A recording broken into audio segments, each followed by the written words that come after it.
Esta máquina foi feita para intimidar. É uma fera barulhenta e aterrorizante que abre caminho destruindo prédios, árvores e esmagando carros. Essas coisas parecem invencíveis. Não dá para ver nenhum dano. E perguntamos, por que não? 14 desses veículos juntos vão estragar totalmente seu dia. Eles são terríveis. O tanque, o valentão no campo de batalha, inspirando afeição. Este tanque salvou minha vida e a vida do grupo. Sempre evoluindo numa corrida pela supremacia. Uma batalha que nunca termina entre blindagem e armas. Ele é projetado com base no desejo dos inimigos de destruí-lo. Desafiando os céticos, o tanque ainda se mantém no próprio campo de batalha. Testando sempre, reinventando, na busca para construir o melhor.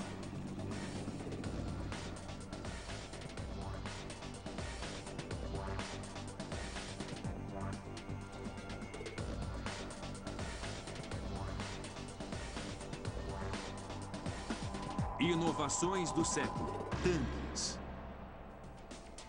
Esse é o Challenger 2, o orgulho da unidade blindada real. 69 toneladas de aço. Um motor com a potência de 10 Land Rovers e uma arma que pode destruir alvos a quilômetros de distância. Há muito barulho, poeira, fumaça e confusão para nós, mas há bem mais para o inimigo. Isso causa medo em qualquer um que esteja uma trincheira esperando o ataque.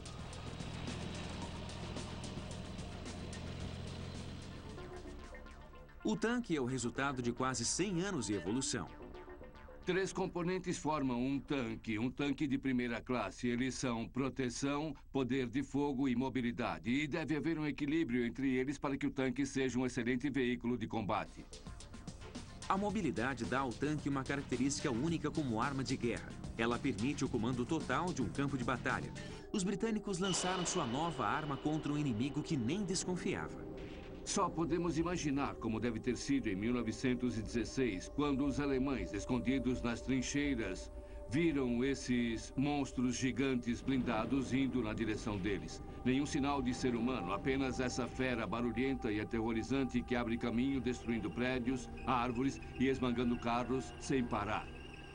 Os dias das batalhas e trincheiras estavam contados. Os alemães cavavam trincheiras de quase 3 metros de largura. Então, os projetistas resolveram o problema aumentando o tamanho da estrutura do veículo e colocando esteiras em toda a volta dele. Isso significa que, num terreno difícil, este veículo terá uma superfície de trilha, uma esteira móvel para andar em qualquer ângulo.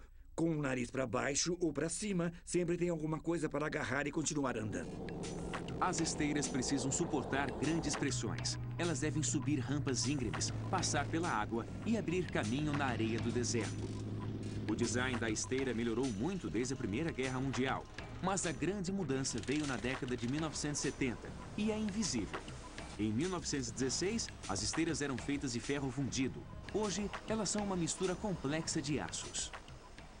Temos que controlar o tipo de aço que usamos em cada uma das partes para que seja forte o bastante. E podemos fazer isso controlando a química do aço. Algumas partes da esteira precisam ser flexíveis, outras extremamente duras. A tecnologia da esteira percorreu um longo caminho. Um teste de força mostra até onde. 2 malhas de esteira foram feitas com aparência idêntica. Uma de aço moderno, a outra de ferro fundido. Ambas serão testadas até o ponto de ruptura. Nós esperamos que o material da esteira moderna suporte uma carga de 18 ou 20 ônibus de 2 andares sobre ela em sua parte central. A primeira a ser testada é a esteira de ferro fundido.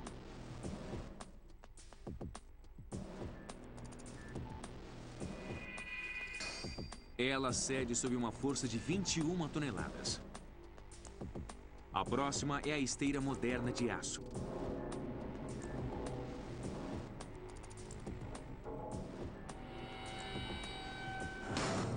Ela cede com 40 toneladas, suportando 2 vezes a força do ferro fundido.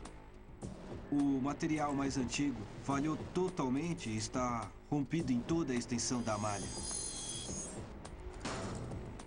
Mas o material de aço moderno não só suportou 2 vezes a carga, como também entortou enquanto carregava essa carga antes de quebrar.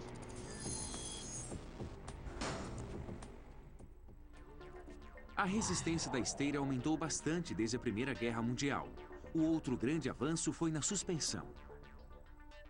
Na Primeira Guerra Mundial, os tanques não tinham molas. E o grande avanço no sistema da suspensão foi introduzido por J. Walter Christie nos anos 20. J. Walter Christie era um projetista americano de tanques, considerado por muitos um gênio e por outros um aventureiro.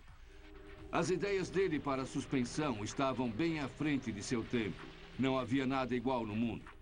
Imagine que meu antebraço é um braço mecânico móvel ligado ao tanque aqui atrás. E com a roda mais ou menos onde minha mão está aqui. Esse braço vai ter sobre ele uma mola enorme. Quando o tanque dá um solavanco, a roda levanta, empurra o braço para cima e a mola empurra ele para baixo. Uma das características do tanque de Christie é o vão entre a parte de cima da esteira e a estrutura possibilitando que as rodas se movimentem livremente. Com um tanque como este, você pode chegar a 50 km por hora. Em 1932, Christie fez um tanque que alcançava 100 km por hora, em terreno irregular, quase matando o piloto, mas era veloz. Vejam a velocidade do veículo. E chegou ao final. Enquanto a tecnologia do aço transformou as esteiras, a suspensão independente transformou o tanque em uma máquina de combate totalmente imóvel.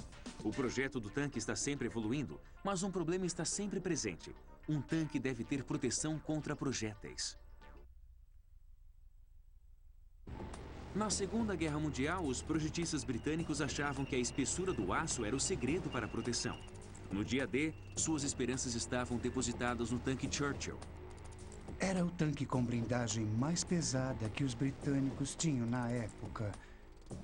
E a chapa da frente tinha 15 centímetros de espessura.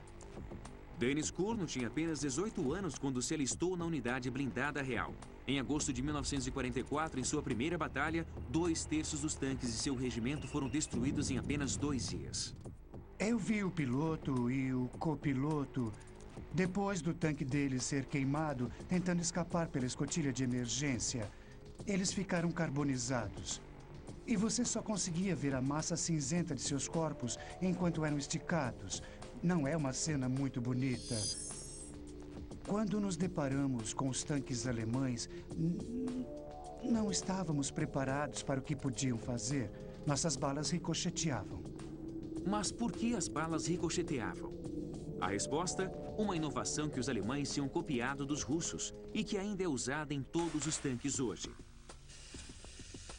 Uma ideia simples, mas brilhante. Incline a blindagem de um tanque e sua resistência é aumentada tremendamente. Tenho 3 exemplos idênticos de blindagem. Neste aqui, um projétil pode perfurá-lo e atravessar a blindagem.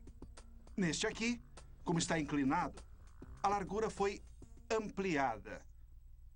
E nem todo projétil poderá penetrar. Mas se você o inclinar um pouco mais, terá uma nova proteção, pois o projétil não vai conseguir penetrar e vai ricochetear na superfície. Um teste em um campo de tiro vai mostrar por que a blindagem inclinada é tão eficaz. Nós vamos atirar nisto.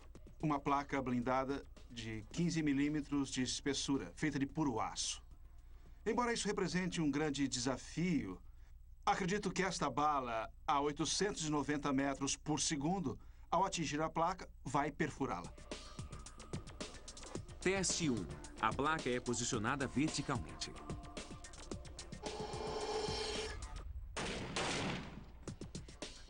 Teste 2. A placa é inclinada em um ângulo de 30 graus. E, finalmente, teste 3. A 60 graus.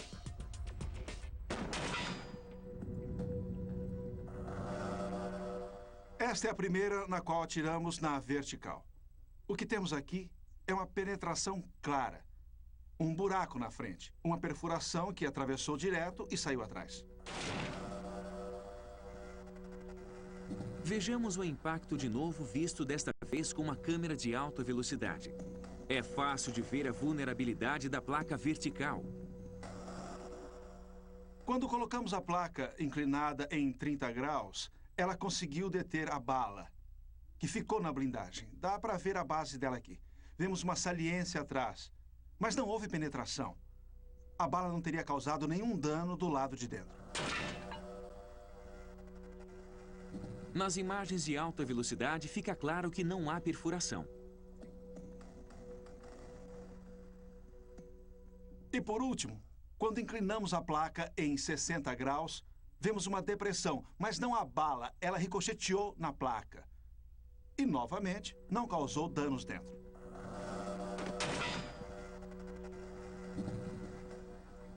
Então, o resultado é que, ao inclinar a blindagem, nós protegemos as pessoas, mesmo mantendo a mesma espessura do aço. Mas novos designs de blindagem sempre provocam uma resposta. Antes da Segunda Guerra Mundial terminar, uma arma antitanque foi inventada e podia penetrar até na melhor blindagem inclinada, a carga moldada.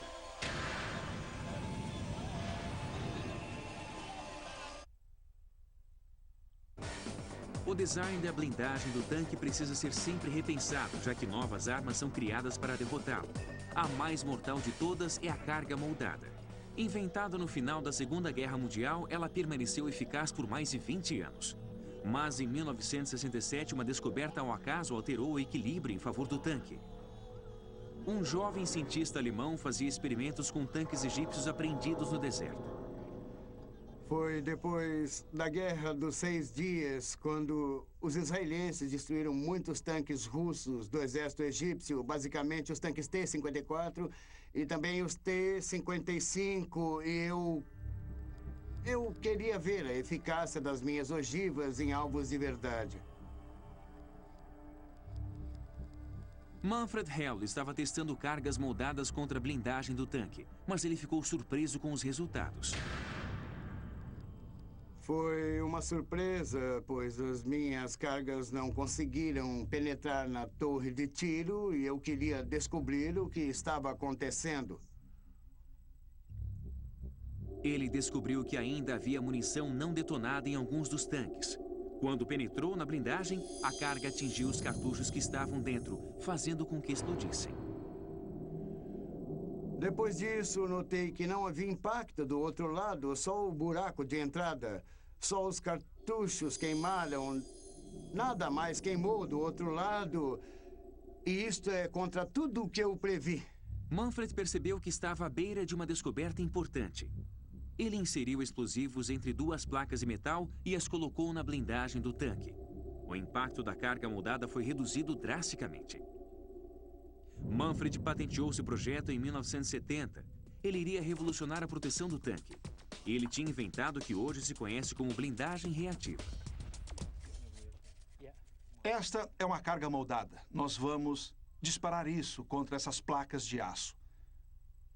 No meio das duas, coloquei um bloco de isopor, que dará a distância necessária para que fique mais eficaz. Desse lado aqui, montei o mesmo tipo de experimento.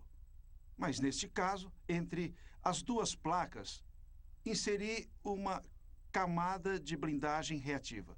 Ela é feita com duas placas de aço, mas no meio há uma folha de explosivo plástico.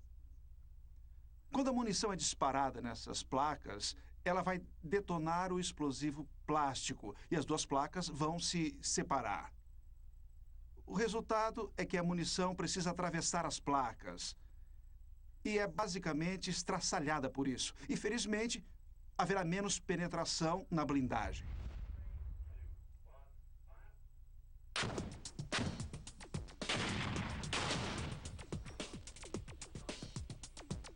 Como podemos ver, há uma grande liberação de energia nessas explosões. E os danos são grandes. Foi neste aqui que a carga moldada acertou diretamente os blocos de aço. E houve penetração total até este bloco aqui.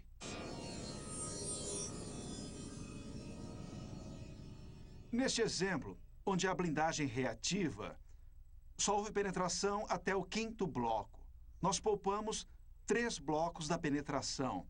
Mas, por fim, a blindagem reativa salvou a vida das pessoas. A blindagem reativa deu uma nova dimensão à blindagem dos tanques e uma grande vantagem sobre as armas feitas para vencê-la. O principal objetivo do tanque é conquistar e defender o território. Imagens de guerras geralmente mostram tanques disparando em movimento. Na realidade, poucos tanques conseguem disparar com precisão dessa forma. A maioria deles dispara de uma posição estática. O princípio básico de disparar uma arma de um objeto em movimento não é novidade. A Marinha Real teve esse problema há centenas de anos quando tentou disparar um canhão contra outros navios no mar agitado. É o mesmo problema que temos com os tanques. Na Segunda Guerra Mundial, dependíamos da habilidade e experiência dos atiradores para conseguir alguma precisão. Os projetistas americanos trabalharam numa solução definitiva. Em 1945, eles lançaram um sistema de estabilização nas armas dos tanques. Hoje, eles usam giroscópios para detectar um menor movimento e corrigem o alvo com sofisticados estabilizadores. Isso nos permite apontar para um ponto fixo e a arma permanecerá apontada para esse ponto, independente do que o veículo esteja fazendo. Mesmo que o veículo se movimente sobre uma superfície muito acidentada ou esburacada, a arma continuará fixada no ponto da mira. Os tanques modernos podem acertar alvos a quilômetros de distância com enorme precisão. Estando em movimento ou parados.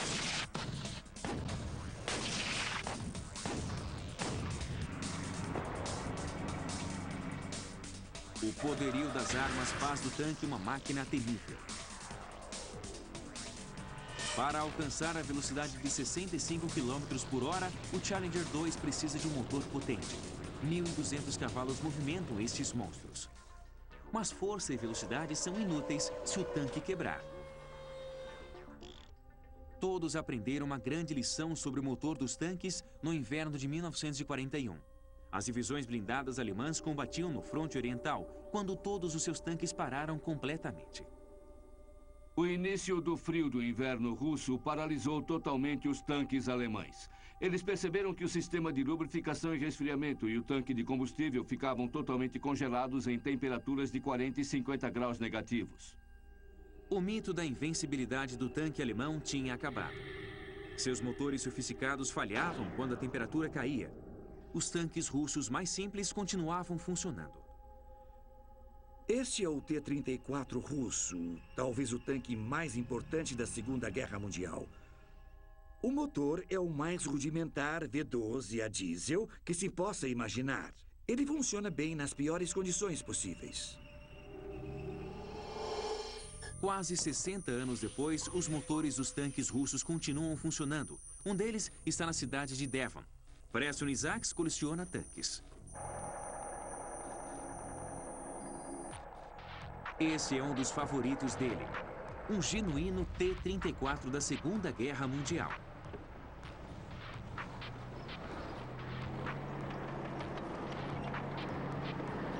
O ex-comandante de tanque Mark Corby veio experimentar esse equipamento confiável da engenharia russa. Tenha cuidado. Muito elegante. É bastante rudimentar, não? Bem-vindo ao veículo de luxo. Onde está o estofamento? Era desse jeito? Tem poucas coisas onde pode bater a cabeça. Tudo aqui é muito básico. Não havia muito tempo. Tudo era urgente, com muita pressa. E era só disso que precisava. Esta é a alavanca da engrenagem? E essa é a metralhadora. Puxa! Olha só. E esta é a sua visão do mundo. É o que pode enxergar daqui. Muito bem. Podemos ir? Mostre o caminho. Certo.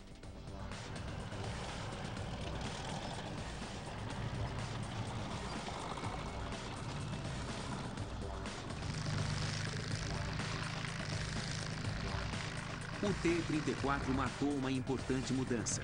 A partir de então, simplicidade e confiabilidade seriam os ingredientes básicos. Hoje, muitos tanques modernos têm motor a diesel, mas a mãe natureza continua lançando novos obstáculos no caminho. Oman 2002. O exército britânico realiza um exercício no deserto, mas seus tanques continuam quebrando. Na unidade de desenvolvimento dos blindados, eles tentam descobrir o motivo. O que acontecia era que a areia, que é muito fina, saía da esteira, passava por baixo das saias e ia para a entrada do ar, e acabava sendo sugada para o motor.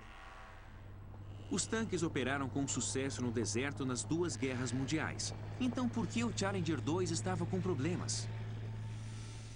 A areia normal é muito grosseira e cada partícula é visível. Mas quando essa areia é movimentada e os veículos passam sobre ela durante um tempo, ela se torna extremamente fina, como um pó, e parece uma farinha. E essa areia fina é que estava causando os problemas nos veículos. O tipo errado de areia? A areia em Oman não é a mesma que a do norte da África. A aerodinâmica do Challenger 2 estava criando um vórtice de vento que sugava esta areia fina para o motor. Sempre que vamos para a guerra, utilizamos um blindado. E, ao fazer isso, criamos vórtices de areia, de tal maneira que eles acabam voltando e continuamos com esse problema. Então, tivemos uma ideia de prender algumas saias de lona com clipes. O que isso faz é empurrar os vórtices de areia para baixo, para mantê-los embaixo enquanto o tanque vai andando até já ter passado pelo vórtice e ele fica para trás. Você vai ver uma grande nuvem de areia atrás do tanque, mas não sendo sugada para o motor. Foi uma solução simples, mas nos orgulhamos dela. Solução criativa, porém simples para problemas complicados. Este é o tanque de hoje. Mas qual é o futuro dele? A grande pergunta é se o tanque ainda é relevante. Ele não é uma peça obsoleta que pode ser destroçada pelo poderio aéreo? Mas as aeronaves têm suas próprias limitações. Você nunca poderia dominar um território pelo poderio aéreo. Pode causar muita destruição, mas não dominá-lo. Se quiser dominar o centro de uma cidade, tem de usar um tanque. Então, o tanque tem qualidades eternas. Os boatos sobre sua extinção são exagerados. Acredito que o tanque sempre será usado num campo de batalha. Mas mudanças ainda são prováveis. Podemos prever uma preocupação maior com veículos mais leves e mais móveis, transportados pelo ar, para começar, para chegar ao local com rapidez. E creio que o tanque vai ser aperfeiçoado e não reprojetado. A evolução continua, mas os fundamentos permanecem os mesmos.